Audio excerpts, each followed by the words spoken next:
का बेशक भाई खुदा का खौफ कीजिए यार, क्या आप ये कह रहे हैं कि जनाब एयर टिकट्स लेने होते हैं या फ्रेंड्स से टिकट्स लेते हैं? भगवान के खौफ से ज्यादा खुश हूँ। सिंपल सा पॉइंट है, हम एडवांटेज की बात कर रहे हैं तो हम तो उनको बुला रहे थे लाहौर आके सारे मैचेस खेल लो, तो वो एक वेन्यू पे नहीं होता। कह रहा हूं कि हम 200% ये ख्वाहिश करेंगे कि इंडिया टूर्नामेंट से बाहर हो और हम होस्ट है और फाइनल लाहौर के अंदर हो। आप इसी तरीके की सोच रखते हैं, इसीलिए पाकिस्तान टीम की हालत। और एक क्रिकेटर हैं जिन्होंने बहुत तनकीद की मेरे ऊपर भी, ये मेरे कुछ दोस्त हैं, जर्नलिस्ट हैं, उन्होंने मुझे गद्दार साबित करने की कोशिश की। उसके ऊपर मैं 3-4 क्वेश्चंस हैं। नंबर 1, विक्रांत गुप्ता साहब और निखिल नाज साहब के ऊपर हुआ कि ये स्टेडियम क्यों नहीं आए, नंबर 1। नंबर 2 हुआ कि गुप्ता साहब बाबर आजम के, उन पर इल्जाम ये आया कि बाबर आजम के घर के बाहर खड़े हो गए कि मैं बल्ला लेके जाना है, तो तब बाबर आजम ने बल्ला दे दिया, जाहिर हो कि मांगेगा तो देना पड़ेगा, ये अल्फाज थे, नंबर 2।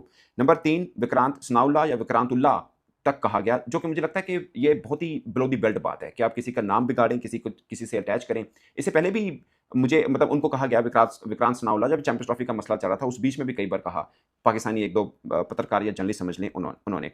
तो ये 3-4 चीज़ें हैं दोस्तों, उसके ऊपर जवाब देना मुझे, मैं इसलिए ज़रूरी समझता हूँ, जो पाकिस्तान हमारे और भारत के जो जर्नलिज्म कम्युनिटी है उन सबको पता है इसमें हकीकत क्या है क्या नहीं है। बट आम लोग जो गुप्ता साहब को सुनते हैं, नाज साहब को सुनते हैं, निखिल नाज साहब को या हमें, तो मुझे लगता है कि उनको क्लियर करना बहुत ज़रूरी है। मैं अमूमन, आपने नहीं देखा होगा कि मैंने कभी किसी का काउंटर किया हो, कोई गाली दे रहा हो, मैं इसका जवाब भी देना चाहूँ, मैं मुनासिब भी नहीं समझता। खासकर एक बात पाकिस्तान के एक क्रिकेटर ने की, उन्होंने मेरा नाम नहीं लिया मगर डायरेक्टली मेरे पे ही उन्होंने अटैक किया कि क्यों इतनी आवभगत हुई और जो वो ये सब चीज़ें, ये छोटी बातें हैं बट इनका मैं जवाब इसलिए दूंगा ताकि काफ़ी चीज़ क्लियर हो आम क्रिकेट फैन को। अगेन मैं आम की बात कर रहा हूँ। नंबर 1 सबसे पहले जो बहुत ज़रूरी है, जो मुझे लगता है कि मेरे मेहमान थे, कोई भी दोस्त आता है वो आपका मेहमान होता है, और खासकर भारत से आएंगे तो मुझे ज़्यादा थोड़ा बेहतर करने से होगा क्योंकि उनके साथ ज़्यादा टाइम गुजरता है हमारा। विक्रांत गुप्ता साहब, निखिल नाज साहब आए तो बात ये की गई कि गुप्ता साहब बाबर आजम के घर के बाहर रहे, उनसे बल्ला मांगा, जब तक बल्ला नहीं मिला तो दिया नहीं है, वो गए नहीं वहाँ से।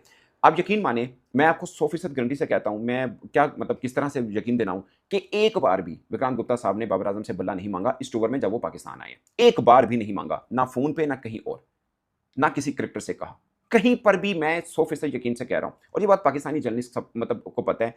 ऑफ कोर्स मुझे तो पता ही है क्योंकि मैं तो सिर्फ 3-4 घंटे जो सोने होते थे वो उनके साथ नहीं था, अदरवाइज मैं 24 घंटे में से 20 घंटे हम इकट्ठे गुजारे हैं, 3 दिन जो गुजरे हैं। एक बार भी बल्ला नहीं मांगा, ये सरासर एक झूठ बात थी जो हमारी किसी दोस्त ने की, और उसकी वजह गुप्ता साहब नहीं है, उसकी वजह सनाउल्लाह खान है। असल वजह सनाउल्लाह है और कोई वजह नहीं है। ये मुझे भी पता है, जिन्होंने की उनको भी पता है, और टू सम एक्सटेंट गुप्ता साहब को भी इस चीज़ का एहसास है। बट मैं हमेशा ये कहता हूँ, आपका कोई मुखालिफ भी हो, आपका कोई मेहमान आता है तो आपको, अब भले आपके मुखालिफ के पास भी क्यों ना हो, तो आपको थोड़ा एहतराम करना होता है उस मेहमान का कि यार आपस में तो चलता ही रहता है, कोई मसला नहीं है, लेकिन मेहमान तो मेहमान है, उसको नहीं उसको हर्ट नहीं करना। बट आपने उसको अटैक इसलिए किया कि मतलब मेरा मेहमान है, सनाउल्लाह के मेहमान है, तो एक ही तीर में 2 शिकार हो जाएंगे, तो बात बन जाएगी। खैर फेयर इनफ। बट मैं आपको पूरे वसूख के साथ 100% यकीन के साथ कह रहा हूँ, बल्ला मांगा। हाँ, 2023 में गुप्ता साहब ने बाबर आजम से स्टेडियम के बाहर से कहा कि मुझे बैट चाहिए, वो वाली बात जरूर थी। अब उसके बीच में हालात ऐसे हुए कि डायरेक्टली उनके बाबर के साथ इंटरेक्शन नहीं हुआ होगा, आई डोंट नो, बट नहीं हुआ होगा। अब चूंकि वो पाकिस्तान आए हुए थे, पाकिस्तान टीम भी फ्री हो गई थी और बाबर आजम भी लाहौर आ गए थे, तो बाबर आजम ने बल्ला उनको भिजवाया। वो किस तरह हुआ, क्या हुआ, मैं उसके ऊपर ज्यादा तफसील में नहीं जाना चाहता क्योंकि कुछ चीजें होती जो ऑफ द रिकॉर्ड है। बट ये 100% श्योर है कि गुप्ता साहब ने नहीं मांगा, ना उनके घर जाने वाली तो बात ही दूर है, मतलब घर, ये बात ही दूर है। अच्छा, फिर इस घर जाने से मुझे याद आ गया, गुप्ता साहब और मैं, हम गए, निखिल नाज साहब भी थे, हम लोग अहमद शहजाद के पास गए, वहाँ पे आमिर शाह ने हमें खाने पे भी बुलाया था। बट पॉइंट इज के उत्थे क्यों लेके गए, मैं क्यों ना लेके जाऊँ, मतलब मुझे वो कहीं भी कहेंगे मैं लेके जाऊँगा। आप डिफेंस में क्यों, डिफेंस में ले जाना गुनाह है क्या? मैं 200 बार लेके जाऊँगा, लाइव लेके जाऊँगा। क्या मतलब कहीं पे लिखा हुआ कि डिफेंस में जाना, पाकिस्तान के लाहौर का एक इलाका डिफेंस है, वहां पे जाना गुनाह है क्या? मतलब कोई इंडिया नहीं जा सकता, क्यों नहीं जा सकता?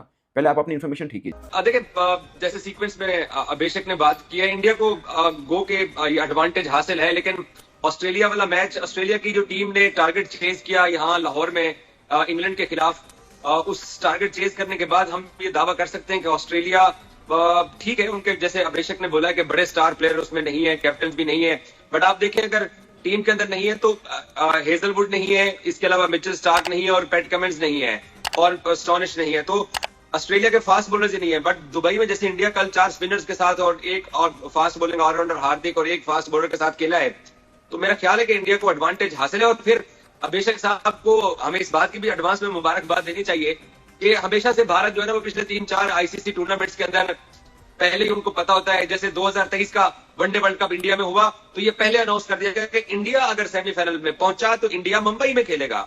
अभी अमेरिका के अंदर T20 वर्ल्ड कप हुआ, वेस्ट इंडीज में सेकंड राउंड हुआ, तो पहले से ऐलान कर दिया गया कि भारत अगर सेमीफाइनल में पहुंचा तो गयाना में खेलेगा। और अभी भी जैसे माइकल अथर्टन और नासिर हुसैन ने भी कल परसों कहा, फिर सुनील गावस्कर साहब ने उनको जवाब दिया कि भाई अपनी क्रिकेट ठीक करो, हमारी तरफ ना देखो, कि एक ही वेन्यू के ऊपर एक ही टीम होटल है, एक ही बस है। यहां तक कि अथर्टन ने जुमला इस्तेमाल किया कि एक ही बेड के ऊपर सोते हैं, कोई ट्रेवलिंग नहीं कर रहे हैं, सब कुछ उनको आईसीसी की तरफ से सिमिलर फेवर दी जा रही है। और फिर हमारे इंडियन दोस्त कहते हैं हाँ हम बड़ा बोर्ड है, हम फेवर ले रहे हैं, तो फिर आईसीसी की फेवर के साथ ऑस्ट्रेलिया को हरा दें। लेकिन बतौर पाकिस्तानी मेरी ये ख्वाहिश है, बेशक के सामने कह रहा हूं कि हम 200% ये ख्वाहिश करेंगे कि इंडिया टूर्नामेंट से बाहर हो और हम होस्ट है और फाइनल लाहौर के अंदर हो। मेरी ये ख्वाहिश है। अच्छा जी, आपकी पूरा जोर भी लगाएंगे, आप दुआ का जोर लगाएंगे आप? वैसे आपने बहुत जोर लगाया था, दुआ बहुत की थी लेकिन हुआ